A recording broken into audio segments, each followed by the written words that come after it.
கர்த்தராகிய இயேசு கிறிஸ்துவின் இணையற்ற நாமத்தினாலே உங்கள் அனைவருக்கும் என் அன்பின் வாழ்த்துதலை நான் தெரிவித்துக் கொள்கிறேன். இன்றைக்கும் நாம் சிந்திக்க போகிற சில காரியங்களை, வேதத்திலிருந்து சில காரியங்களை கர்த்தர் நாம் நினைத்து கொள்ள வேண்டும் என்று சொல்லி கர்த்தர் நமக்கு நினைப்பூட்டுகிறார். அது எந்தெந்த காரியங்கள் என்பதை குறிப்பிட்ட சில சம்பவங்கள் மூலம் நம்ம தியானிக்கலாம். முதலாவது நம்ம பார்க்க போகிறோம், லூக்கா எழுதின சுவிசேஷம் 16ஆம் அதிகாரம் 25ஆம் வசனத்துல ஒரு வார்த்தை சொல்லப்பட்டு இருக்கிறது. அதற்கு ஆபிரகாம், மகனே, நீ பூமியிலே உயிரோடு இருக்கும் காலத்தில் உன் நன்மைகளை அனுபவித்தாய், லாசருவும் அப்படியே தீமைகளை அனுபவித்தான். அதை நினைத்துக்கொள். இப்பொழுது அவன் தேற்றப்படுகிறான், நீயோ வேதனைப்படுகிறாய். ஒரு காரியத்தை கர்த்தர் நினைத்து கொள்ள சொல்கிறார். இந்த சம்பவம் நமக்கு ஆண்டவர் சொன்ன இந்த குறிப்பிட்ட ஓமை நமக்கு தெரியும். ஒரு சம்பவத்தை வைத்து இனி நடக்க போகிற காரியங்களை குறித்து கர்த்தர் சொல்வதை பார்க்கலாம். அதில் லூக்கா 16:19 கடைசி வரைக்கும் நீங்கள் வாசித்தீங்கன்னா, ஒருவேளை இனி வரப்போகிற நியாய தீர்ப்பின் காலத்தில் எப்படி ஒரு மனுஷனுக்கு நியாய தீர்ப்பு கிடைக்க போகிறது என்பதை இந்த சம்பவம் சுட்டி காண்கிறது. அதில் எப்படி ஒரு ஐஸ்வர்யமுள்ள ஒரு மனுஷனை காண்பிக்கிறது, இன்னொரு லாசரு என்கிற ஒரு ஏழை மனுஷனை அந்த வேத வசனத்தில் குறிப்பிட்டு இருக்கிறது. அந்த ஐஸ்வர்யவான் எப்படிப்பட்ட ஒரு வாழ்க்கை வாழ்ந்தான் என்பதை 19ஆம் வசனம் சொல்கிறது. அவன் இரத்தாம்பரமும் வெளியேறப்பட்ட வஸ்திரமும் தரித்து அணுதினமும் நல்ல சம்பிரமமாய் திருப்தியாய் வாழ்ந்து கொண்டிருந்தான். ஆனால் அவன் வாசப்படியில் ஒரு ஏழை மனிதன் இருக்கிறான், லாசரு. அவன் பேர் என்னது? லாசரு என்ன பேர் கொண்ட ஒரு தரித்திரன். அவன் பருக்கள் நிறைந்தவன், ஒருவேளை உடம்பெல்லாம் புண்கள் நிறைந்தவனாக இருக்கலாம். அந்த ஐஸ்வர்யனுடைய வாசல்ல தான் அவனும் படுத்து கிடக்கிறான். அவனுடைய மேஜில் பாருங்க, மிகவும் பரிதாபத்துக்குரிய நல்ல இவன் சம்பிரமமாய் சாப்பிட்டு கொண்டு சாப்பிட்றான். ஆனால் அவனுடைய மேஜிலிருந்து விழும் துணிக்கைகளாலே தன் பசியை ஆற்ற ஆசையாக இருந்தான். அவன் வாயிலிருந்து ஏதாவது கீழே விழுமா, அதனால தான் பசியை ஆற்றிக்கொள்ளலாமே என்று சொல்லி ஆசையாக இருந்த கீழே விழுகிற பருக்களுக்காக, சாப்பாட்டு துணிக்கைகளுக்காக அவன் சாப்பிட ஆசையாக இருந்தான். நாய்கள் அவன் பருக்கள் என்னச்சு, அவனுக்கு ட்ரீட்மெண்ட் கொடுக்கலாம் யாரும் இல்லை.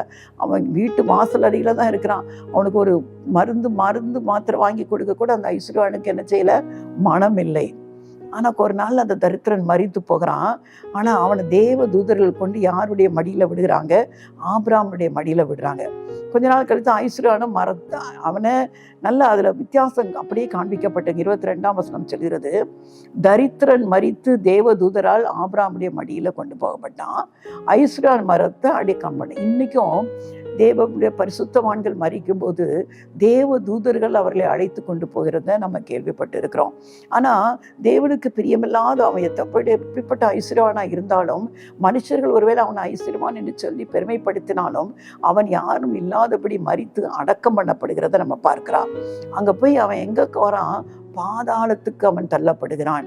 ஐஸ்வர்யன் எங்கே தள்ளப்படுகிறான்? பாதாளத்துக்கு. காரணம் என்ன தெரியுமா? நல்ல ஒரு ஐஸ்வர்யவான், நல்ல ட்ரெஸ் பண்ணிட்டு இருக்கிறான், நல்லா சாப்பிடுகிறான். ஆனால் கொஞ்சம் கூட அவனுக்கு இரக்கம் இல்லை. தன் வீட்டு வாசற்படியில் பருக்கள் நிறைந்தவனாய், பசியுள்ளவனாய் ஒரு ஏழை தரித்திரன் கிடக்கிறான். அவனை கண்டு கொள்ளாமல் அவன் வாழ்ந்த வாழ்க்கை. வேதம் சொல்கிறது, இரக்கம் செய்கிறவனுக்கு இரக்கமுள்ள நியாய தீர்ப்பு கிடைக்கும். நியாய தீர்ப்புக்கு முன்பாக இரக்கம் மேன்மை பாராட்டும் என்று யாக்கோபுல வாசிக்கிறோம். இரக்க குணம் இருக்க வேண்டும்.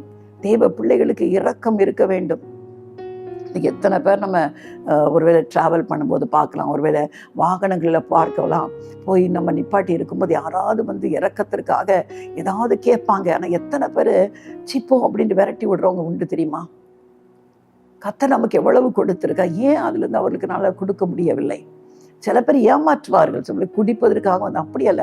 நமக்கு பார்த்தாலே தெரியும் அவருடைய நிலைமை பரிதாபத்துக்குரிய நிலைமை. ஆனால் அதுக்கு கூட சில பேருக்கு இரக்கம் காண்பிப்பதற்கு மனது இல்லாமல் அதை போட்டு அதுக்கு பெரிய வியாக்கியானமே சொல்லுவாங்க, இவங்களெல்லாம் நம்ம ஒன்றும் செய்யக்கூடாது அப்படி இப்படி என்று சொல்லி. ஆனால் பாருங்க, கண் எதிரே இருந்தவனுக்கு அதுதான் சம்பவித்தது. ஆனால் லாசரு அந்த வேதனையில் அவன் பருக்களை கூட அந்த நாய்கள் தான் நக்கி இருக்கிறது. இப்போ எவ்வளோ வேதனையில் துடித்திருப்பான் தெரியுமா? ஆனால் அவன் இறந்த உடனே தேவ தூதர்களாய் ஆபிரகாமின் மடி என்று சொல்லப்படுகிற பரதேசிக்குள் அவன் எடுத்துக்கொள்ளப்படுகிறான். ஐஸ்வர்யான் மரித்து அவன் எங்கே போகிறான் பாருங்க? பாதாளத்துக்கு போகிறான். பாதாளத்தில் இங்கே அவன் எப்படி இருந்தான்? சம்பிரமமாய் வாழ்ந்தான். ஆனால் பாதாளத்தில் போய் அவன் எப்படி இருக்கிறான்னா, வேதனைப்படுத்திட்டு கொண்டு இருக்கிறான்.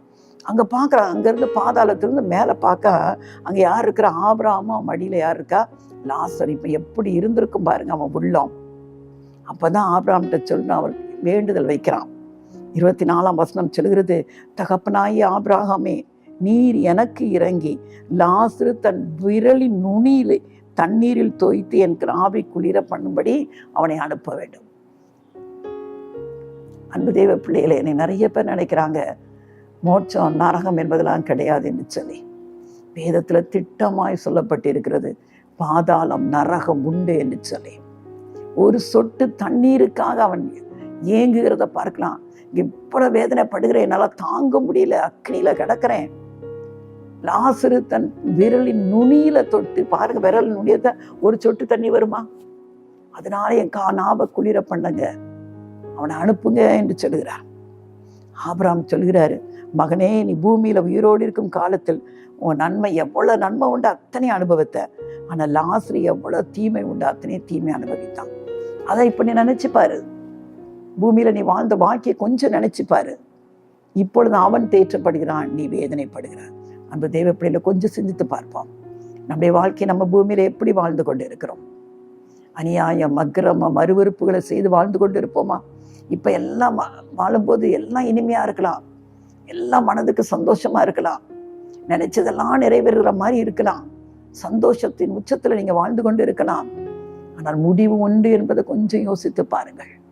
இந்த உலகத்துல நீ எல்லா நன்மைகளையும் அனுபவித்தால், ஆனா உனக்கு நன்மைகளை அனுபவிக்க எல்லாவற்றையும் கர்த்தர் கொடுத்திருந்தாலே அதை கொண்டு மற்றவர்களை கொஞ்சமாவது சிந்தித்து பார்த்தாயா? வாசலுக்கு அருகிலே, வாசலண்டையிலே ஒரு தரித்திரன் படுத்து கிடக்கிறான். அவன் கொஞ்சம் கூட அவன் சாப்பாடு போடல போல, கொஞ்சம் கூட அவன் மேல கேர் எடுக்கல. தினம் வெளியே போகும்போது அந்த படியை தாண்டி தான் அவன் போயிருப்பான். அந்த லாசரை அவன் கண்டு கொள்ளவே இல்லை. ஆனா கர்த்தர் எல்லாவற்றையும் பார்த்து கொண்டே இருந்தார். இன்றைக்கு அவன் தேற்றப்படுகிறான், நீயோ வேதனைப்படுகிறாய். இந்த உலகத்துல நம்ம பிறந்து வாழ்வது ஒரே ஒரு முறைதான். பிறப்புதும் ஒருதான், மரணம் என்பது ஒண்ணுதான், நியாய தீர்ப்பு என்பது ஒன்றுதான். 7 பிறவிகளோ 10 பிறவிகளோ கிடையாது. இந்த பிறவியில் நல்லது செஞ்சா அடுத்த பிறவில மனுஷனா பிறப்போம், இந்த பிறவில தீமையை செய்தா அடுத்த பிறகு மிருகமா அதெல்லாம் கிடையவே கிடையாது. வேதம் திட்டமாய் சொல்கிறது, மனுஷன் பிறப்பதும் இறப்பதும் நியாய தீர்ப்பு அடைவதும் ஒரே தரம் தான் நியமிக்கப்பட்டிருக்கிறது. நம்முடைய வாழ்க்கையை டிசைட் பண்றது நம்ம எங்க இருக்க போகிறோம் என்பதை, பரலோகத்துல இருக்க போகிறோமா நரகத்துல இருக்க போகிறோமா என்பதை டிசைட் பண்றதை தீர்மானிக்கிறது இந்த உலகத்துல நம்ம வாழ்கிற வாழ்க்கை தான் தீர்மானிக்க போகிறது. மனம் போல இஷ்டம் போன போக்கில் வாழ்ந்து விட்டு பரலோகத்துக்கு காணிக்கைகளும் மற்ற காரியத்தையும் கொடுத்து விட்டால், ஆண்டவருக்கு இந்த காரியத்தெல்லாம் செய்து விட்டால் பரலோகத்திற்கு போய்விடலாம் என்று தயவு செய்து தப்பு கணக்கு போட்டு விடாதீர்கள்.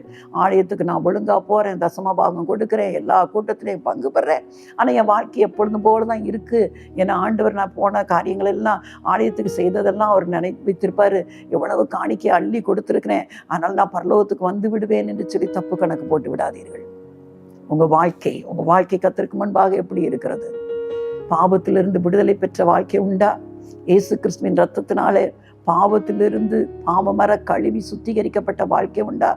யாருடைய பாவம் எல்லாம், எந்த பாவமா இருந்தாலும், நீங்க என்ன விதமான பாவம் செய்திருந்தாலும், நீங்க உண்மையாவே மனம் உடைந்து போய், இயேசுவே என் பாவத்தின் நிமித்தம் நான் துன்பப்படுகிறேன், வேதனைப்படுகிறேன், இயேசு கிறிஸ்துவின் ரத்தம் சகல பாவத்தையும் நீக்கி என்னை மாற்றும் என்று வேதம் சொல்கிறதே, அந்த ரத்தத்தினாலே என்னை கழுவி என்னை பரிசுத்தப்படுத்துங்க என்று சொல்லி நீங்க கேட்பீர்கள் என்று சொன்னால் நிச்சயமாய் உங்களுடைய பாவங்கள் மன்னிக்கப்படும். இந்த மன்னிக்கப்பட்ட வாழ்க்கை வாழ்கிறவர்கள் மட்டும்தான் பரலோகத்திற்கு போக முடியுமே தவிர வேற ஒருவதும் பரலோக ராஜ்யத்திற்கு போக முடியாது. வேதம் திட்டமாய் சொல்லுகிறது, நானே வழியும் சத்தியமும் ஜீவனுமாய் இருக்கிறேன், என்னாலே அல்லாமல் ஒருவனும் பிதாவின் இடத்துல வரும்.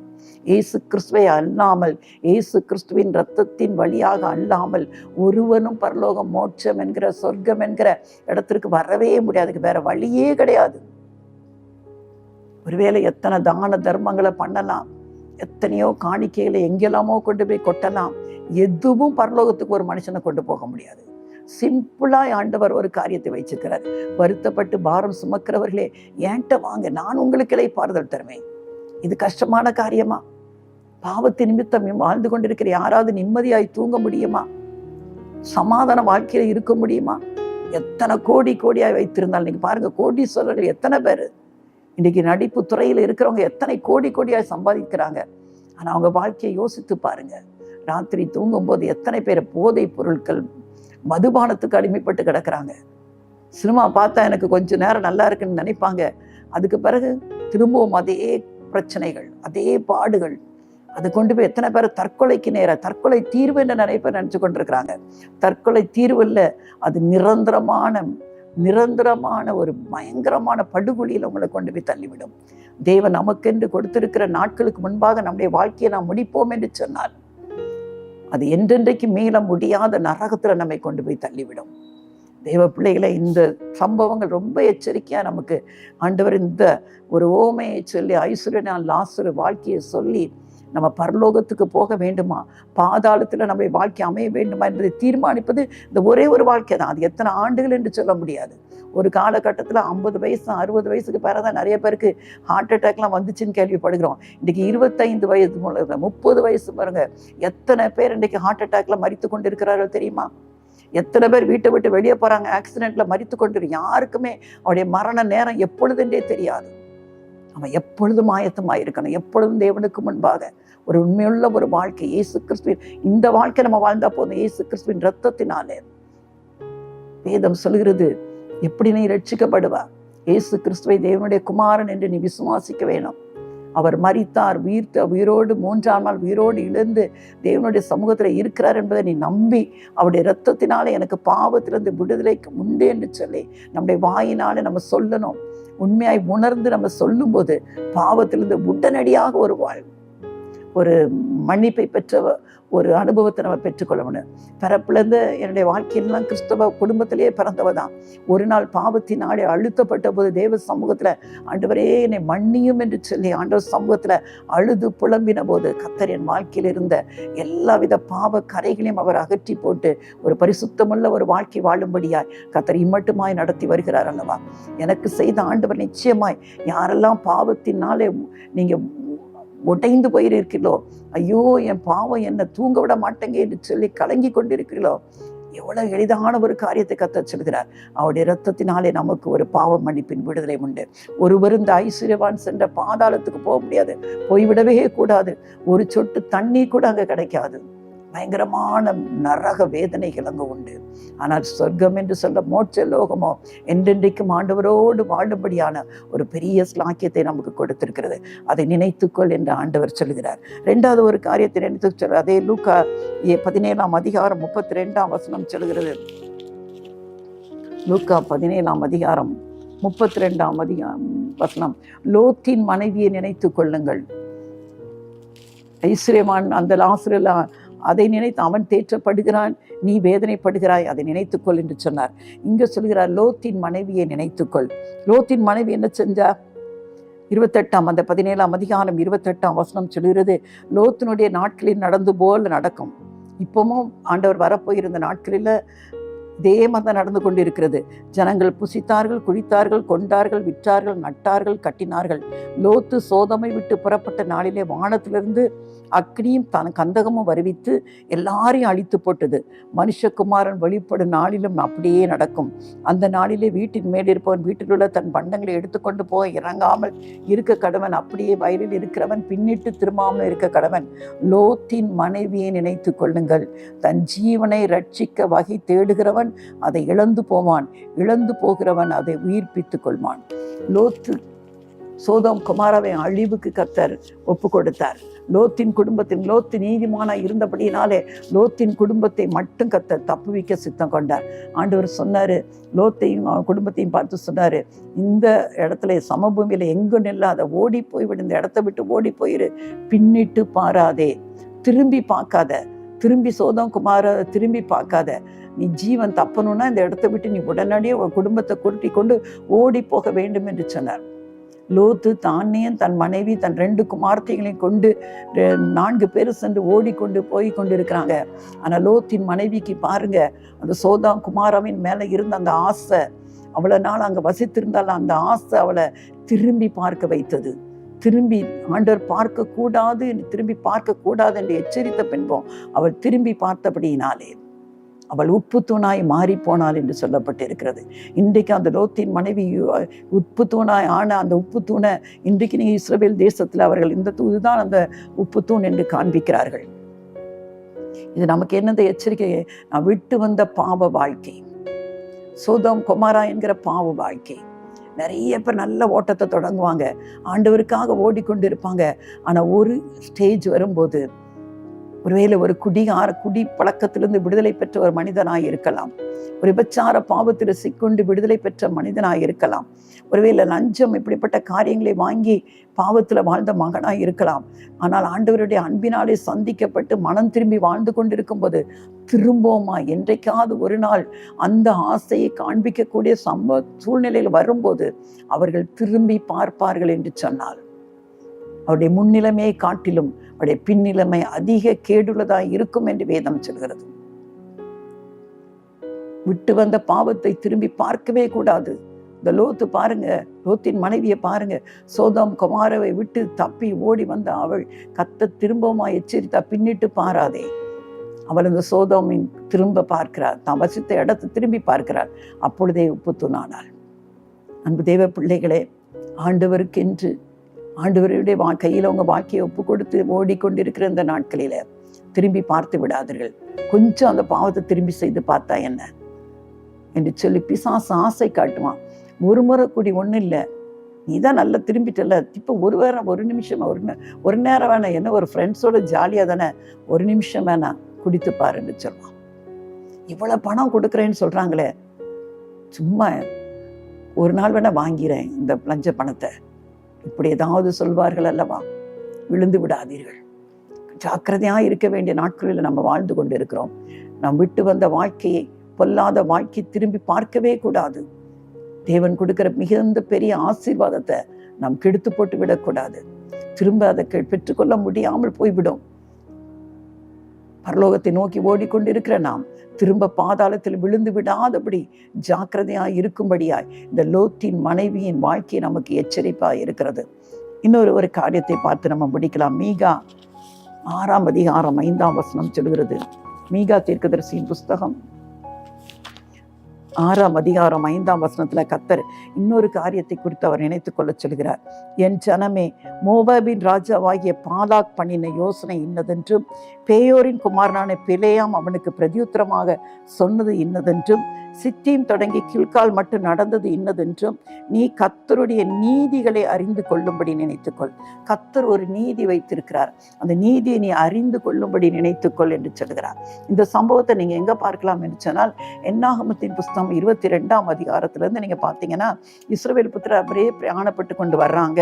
அங்க யோர்தானுக்கு மோவாபின் சமமான புள்ளியில வரும்போது, மோவாப்ல உள்ள அந்த இவன் பார்க்கறான், பாலாக்கு பார்க்கறான், இஸ்ரவேல் ஜனங்கள் ஏராளமா இருக்கிறாங்க. அவங்கள கண்டோன்னே, ஐயோ இவங்க இந்த ஜனங்கள் நம்மளை என்ன செஞ்சிருவாங்க, நம்மோடு சண்டை போட்டு நம்மளை மேற்கொண்டு விடுவாங்கன்னு சொல்லி அவன் என்ன செய்யறான், பேனையாம் என்று குறி சொல்லுகிற ஒருத்தனை கூட்டிட்டு வர சொல்லுகிறான். அவனை அனுப்பி அவன் என்ன சொல்றான், அந்த 6ஆம் அதிகாரம் என்னாகமத்தின் புஸ்தகம் 22ஆம் அதிகாரம் 6ஆம் வசனத்துல பாருங்க, அதுக்கு முந்தின வசனம் 5ஆம் வசனம், அவன் பேயோரின் குமாரனாகிய பேலேயாமை அழைத்து வரும்படி தன் சந்ததியாருடைய தேசத்தின் நதியருகே உள்ள பெத்தூருக்கு ஸ்தானாபதிகளை அனுப்பி, எகிப்திலிருந்து ஒரு ஜனக்கூட்டம் வந்திருக்கிறது, அவர்கள் பூமியின் விசாலத்தை மூடி எனக்கு எதிரே இறங்கி இருக்கிறார்கள், அவர்கள் என்னிலும் பலவான்கள், ஆகிலும் நீர் ஆசீர்வதிக்கிறவன் ஆசீர்வதிக்கப்பட்டவன், நீர் சபிக்கிறவன் சபிக்கப்பட்டவன் என்று அறிவேன், ஆதலால் நீர் வந்து எனக்காக அந்த ஜனத்தை சபிக்க வேண்டும். அவன் பாருங்க, ஒரு தந்திரமாய் ஒரு யோசனை பண்றான். இந்த இஸ்ரவேல் மக்களை நம்ம மேற்கொள்ள முடியாது, அதனால என்ன செய்யணும், ஒரு குறி சொல்கிறவனை கூட்டிட்டு வந்து அவன் யாரெல்லாம் ஆசீர்வதிக்கிறானோ அவன் ஆசீர்வதிக்கப்பட்டவனா இருப்பான், அவன் சபிக்கிறவன் சபிக்கப்பட்டவனா இருப்பான் அப்படின்னு சொல்லி பேழையாம் என்கிற ஒரு தீர்க்கதரிசி என்ன செஞ்சுட்டு வரான், கூட்டி கொண்டு வருகிறார். கர்த்தர் அவனுக்கு அவன் போவதை அவர் விரும்பவில்லை, ஆனா கடைசியா என்ன அனுமதி கொடுக்கிறார். அவன் வருகிறான். வந்து இந்த பாலாக்கு என்ன செய்யறான், நிறைய ஒவ்வொரு இவன் சொல்றான், இத்தனை சர்வாங்க பலியெல்லாம் செலுத்தணும், அப்போதான் நான் வந்து பேசுவேன்னு சொல்கிறான். அதே மாதிரி அவனுக்கு எல்லா பலிபிடங்களையும் அவன் கெட்டி கொடுக்குறான். ஆனால் என்ன செய்கிறான், அவன் போய் சபிக்க வேண்டும் என்று தான் அழைச்சிட்டு வர்றான்.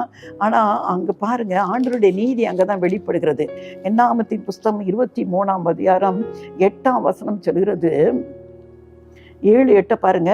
அப்பொழுது அவன் தன் வாக்கியத்தை எடுத்துரைத்து, மோவாபின் ராஜாவாகிய பாலாக் என்னை கிழக்கு மலைகளில் ஆறாமிலிருந்து வரவழைத்து நீ வந்து எனக்காக யாக்கோபை சபிக்க வேண்டும், நீ வந்து இஸ்ரவேலை வெறுத்து விட வேண்டும் என்று சொன்னான். தேவன் சபிக்காதவனை நான் சபிப்பது எப்படி? கர்த்தர் வெறுக்காதவனை நான் வெறுப்பது எப்படி? தேவன் அவனை சபிக்க சொல்லலையே. நான் எத்தனை நாள் சபிச்சாலும் தேவன் சபிக்காதவனை நான் சபிக்க முடியாது. கர்த்தர் வெறுக்காதவனே நான் வெறுக்க முடியாது என்று சொல்கிறார். அது மட்டும் இன்னும் பாருங்க, 19ஆம் வசனம், அந்த 23ல 19ஆம் வசனம் எவ்வளவு அழகாய் தன்னுடைய பிள்ளைகளை குறித்து அவர் சொல்கிறார். பொய் சொல்ல தேவன் ஒரு மனிதன் அல்ல, மனம் மாற அவர் ஒரு மனுபுத்திரன். நம்ம அவன் இடத்த மாத்தி மாத்தி கூட்டிட்டு போய் காண்பித்து சபிக்க சொல்றான். ஆனா ஆண்டவர் சொல்றார், பொய் சொல்ல தேவன் ஒரு மனிதன் அல்ல, மனம் மாற அவர் ஒரு மனுபுத்திரனும் அல்ல. அவர் சொல்லியும் செய்யாதிருப்பாரோ, அவர் வசனித்தும் நிறைவேற்றாதிருப்பாரோ? இதோ ஆசீர்வதிக்க கட்டளை பற்றேன், அவர் ஆசீர்வதிக்கிறார், அதை நான் திருப்பக்கூடாது. அவர் யாக்கோபிலே அக்கிரமத்தை காண்கிறதும் இல்லை, இஸ்ரவேலிலே குற்றம் பார்க்கிறதும் இல்லை. அவருடைய தேவனாகிய கர்த்தர் அவர்களோடு இருக்கிறார். ராஜாவின் ஜெய கம்பீரம் அவர்களுக்குள்ளே இருக்கிறது. காண்டா மிருகத்துக்கொத்த பலன் அவர்களுக்கு உண்டு. யாக்கோபுக்கு விரோதமான மந்திரவாதம் இல்லை, இஸ்ரவேலுக்கு விரோதமான குறி சொல்லுதலும் இல்லை. திரும்ப திரும்ப அவன் சபிக்க சொல்ல சொல்ல ஆண்டவருடைய வார்த்தை அவனுடைய வாயிலிருந்து என்ன வருது? இஸ்ரவேல் பிள்ளைகளுக்கு சாதகமாவே வருது. இந்த 24ஆம் வசனத்தை பாருங்க. இஸ்ரவேலை ஆசீர்வதிப்பதே கர்த்தருக்கு பிரியம். இஸ்ரவேலை ஆசீர்வதிப்பது என்னது?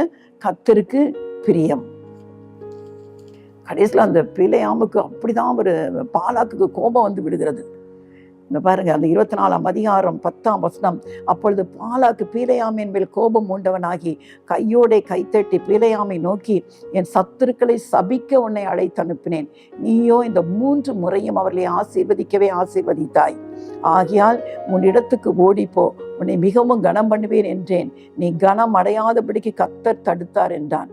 அப்பொழுது பிலேயாம் பாலாக்கை நோக்கி, பாலாக்கு எனக்கு தன் வீடு நிறைய வெள்ளியும் பொன்னும் கொடுத்தாலும் நான் என் மனதாய் நன்மையாகிலும் தீமையாகிலும் செய்கிறதற்கு கர்த்தரின் கட்டளையை மீறக்கூடாது, கர்த்தர் சொல்லுவதையே சொல்லுவேன் என்று நீர் என்னிடத்திற்கு அனுப்பின ஸ்தானாபடியத்தை நான் சொல்லவில்லையா? நான் இஷ்டப்படி நான் சொல்ல முடியாது. நன்மை நீங்க நினைக்கிற மாதிரி நன்மையோ தீமையோ நான் சொல்ல முடியாது. கர்த்தர் எனக்கு என்ன சொல்லுகிறாரோ அதை தான் சொல்லுவேன்னு நான் முதலே சொல்றேன் அல்லவா என்று சொல்லி அவன் எவ்வளவுக்கு எவ்வளவு சபிக்கும்படி கூட்டிட்டு வந்தானோ அத்தனைக்கு அத்தனை அவனுடைய வாயிலே கர்த்தர் இஸ்ரவேல் ஜனங்களை ஆசீர்வதிக்கிற ஆசீர்வதிப்பை எங்க கொடுத்தார் என்று பார்க்கலாம். அதை தான் அந்த மீகால சொல்லப்பட்டு இருக்கிறது. நீ பேயோரின் சங்கதியில அதை நீ அந்த கர்த்தருடைய நீதிகளை மீகா வாசித்தோம் அல்லவா? மீகாவின் புஸ்தகம் 6ஆம் அதிகாரம் 5ஆம் வசனம், கர்த்தருடைய நீதிகளை நீ என்ன செய்து அறிந்து கொள் என்று சொல்லி வேதம் சொல்லுகிறது. அப்போ நம்ம எதெல்லாம் நினைத்து கொள்ள வேண்டும் என்று வேதம் நமக்கு கட்டளை கொடுக்கிறது அல்லவா? லோத்தின் மனைவியை நம்ம என்ன செய்யணும்? நினைத்து கொள்ள வேண்டும். முதலாவது நம்ம பார்த்தோம், ஐஸ்வர்யவானும் லாசரு. அவன் அன்றைக்கு தீமையை அனுபவித்தான், இன்றைக்கு தேற்றப்படுகிறான். நீ நன்மையை அனுபவித்தா, இன்றைக்கு நீ வேதனைப்படுகிறாய், அதை நீ நினைச்சுக்கொள்னு சொல்றாரு. 2 லோத்தின் மனைவியை நீ நினைத்துக்கொள் என்று சொல்கிறார். 3வது நீ கர்த்தருடைய நீதிகளை அறிந்து கொள்ளும்படி, கர்த்தர் எப்படி நீதி செய்தார் இஸ்ரவேல் ஜனங்களுக்கு, மோவாபின் ராஜா அவர்களை சபிக்கும்படி அழைத்து வந்தான் பீலேயாமை கொண்டு. ஆனா அந்த சாபத்தை கர்த்தர் அவர்களுக்கு ஆசீர்வாதமாய் மாற்றி கொடுத்தாரே, அந்த கர்த்தருடைய நீதிகளை நீ அறிந்து கொள். தெய்வ பிள்ளைகளே, பயப்படாதீங்க. உங்களுக்கு விரோதமா நீங்க கர்த்தருடைய பிள்ளைகளா இருப்பதினால உங்களுக்கு விரோதமா எத்தனையோ பேர் மந்திரவாதம் செய்யலாம், எத்தனையோ பேர் செய்வனை செய்ய யோசிக்கலாம், பில்லி சுனியங்கள் வைக்க நினைக்கலாம், யாகம் செய்யலாம், பூஜை செய்யலாம், எப்படியாவது உங்களை பாழாக்கி விட வேண்டும் என்றெல்லாம் நினைத்து கொள்ள வேண்டாம். ஆனா எத்தனை பேர் உங்களுக்கு விரோதமாய் வந்தாலும், அவர்கள் உங்களை சபிக்கும்படி வந்தாலும், கர்த்தர் அந்த சபித்தலை உங்களுக்கு ஆசீர்வாதமாய் மாற்றி தருவார். நீங்கள் தேவ பிள்ளைகாய் உண்மையாய் வாழும்போது ஒருவனும் ஒன்றும் உங்களை மேற்கொள்ள முடியாது. உங்களுக்கு விரோதமான மந்திரவாதமும் இல்லை, குறி சொல்லுதலும் இல்லை. நம்ம வாழ வேண்டிய ஒரே ஒரு வாழ்க்கை கர்த்தருக்கு பிரியமான ஒரு வாழ்க்கை. அதை மட்டும் நம்ம வாழ ஆரம்பித்தோம் என்று சொன்னால் இந்த உலகத்துல மட்டுமல்ல, இனி வரப்போகிற நியாய தீர்ப்பு நாட்களிலும் நாம் உண்மையாகவே நிச்சயமாக தேவ சமூகத்துல என்றென்றும் அழியாத அந்த மோட்ச லோகத்துல வாழும்படியாய் கர்த்தர் எவ்வளவு எளிதான வாழ்க்கையை நமக்கு தந்திருக்கிறார். அநேகர் இழந்து போய் கொண்டிருக்கிறார் அல்லவா? இடுக்கமான வாசல் வழியாய் பிரவேசிக்க பிரயாசப்படுவோம். இடுக்கமான வாசல் தான் பரலோகத்துக்கு கொண்டு போவோம். வழி விசாலமாய் இருக்கிற வாசல் நம்மை நரகத்துக்கு நேராய் கொண்டு போயிடும். ஒருவேளை இந்த உலகத்துல எல்லா ஆசாபாசங்கள் நிறைந்த உலகத்துல இன்னைக்கு அநேகர் அதை நினைத்து கொண்டு வாழ்ந்து கொண்டு இருக்கிறாங்க. அது எல்லாம் ஒரு நொடியில் அழிந்து போகும். ஆனால் ஒருவேளை இந்த உலகத்துல பாடுகள் உபத்திரவங்கள் இருக்கலாம். ஆண்டவரோடு நம்ம இணைந்து ஒரு பரிசுத்த வாழ்க்கைக்கு இயேசு கிறிஸ்துவின் இரத்தத்தினால கழுவப்பட்ட ஒரு பரிசுத்த வாழ்க்கை வாழும்போது என்றென்றும் நீடித்து நிலைத்திருக்கிற அழியாத அந்த பரலோகத்தில் இயேசுவோடு கூட நம்ம வாழலாம் அல்லவா? அந்த வாழ்க்கையை வாழ்வதற்கு நம்ம ஒப்பு கொடுப்போம். இதெல்லாம் நம்ம நினைத்துக் கொள்வோம். ஐஸ்வர்யவான் லாசரு சம்பவத்தை நினைத்துக் கொள்வோம். லோத்தின் மனைவியை நினைத்துக் கொள்வோம். பாலாக்கு பிளேயாமை கொண்டு சபிக்க வைத்த காரியத்தில் ஆண்டவர் அதை ஆசீர்வாதமாய் தன்னுடைய பிள்ளைகளுக்காக மாற்றி கொடுத்தார் அல்லவா? அந்த கர்த்தருடைய நீதிகளை நினைத்து கொண்டு நாமும் அப்படிப்பட்ட ஒரு வாழ்க்கை வாழ நம்மை ஒப்பு கொடுப்போமா? நல்ல தகப்பனே, ஆசீர்வாதமான இந்த வேலைக்காக நன்றி அப்பா. நாங்கள் நினைத்து கொள்ள வேண்டிய காரியம் என்று சொல்லி 3 காரியங்களை எங்களுக்கு கற்றுக் கொடுத்தீங்க அப்பா. லாசரு ஐஸ்வர்யவான் காரியத்தில் வைத்து அன்றைக்கு அவன் வேதனைப்பட்டான், இன்றைக்கு அவன் தேற்றப்படுகிறான். நீ அன்றைக்கு நன்மையை அனுபவித்தாய், இன்றைக்கு நீ வேதனைப்படுகிறாய் என்று சொல்லி சம்பரமமாய் வாழ்ந்து இரக்கமில்லாமல் வாழ்ந்தவனுடைய முடிவும் ஆண்டவரே, உபத்திரவப்பட்டும் ஆண்டவரே அமைதியாக இருந்த ஒருவனுடைய முடிவை நாங்கள் பார்க்கிறோம் ஆண்டவரே. லோத்தின் மனைவி விட்டு வந்த பாவ வாழ்க்கையை திரும்பி பார்த்தபடியினாலே ஆண்டவரே, விட்டு வந்த அந்த பாவமான இடத்தை அவள் திரும்பி பார்த்தபடியினாலே உப்புத்தோனாய் மாறிவிட்டாலே. எங்களுடைய வாழ்க்கையில நாங்கள் ஜாக்கிரதையாய் வாழ உதவி செய்யுங்கப்பா.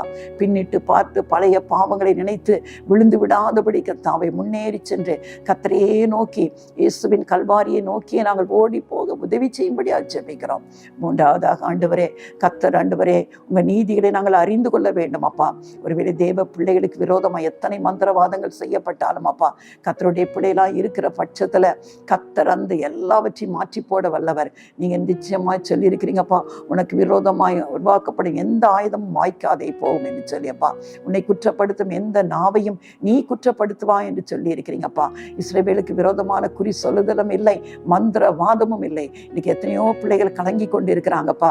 இவங்க எனக்கு மந்திரம் செய்துட்டாங்க, இவங்க எனக்கு விரோதமா பில்லி சொன்னியம் பண்ணிவிட்டாங்க, ஏவுதலை பண்ணியிருக்கிறான்னு சொல்லி கலங்கி கொண்டு இருக்கிற ஒவ்வொரு பிள்ளைகளும் ஆண்டவரே, இந்த நாளில இயேசு கிறிஸ்துவின் அடைக்கலத்துல வந்து விடட்டும் அப்பா.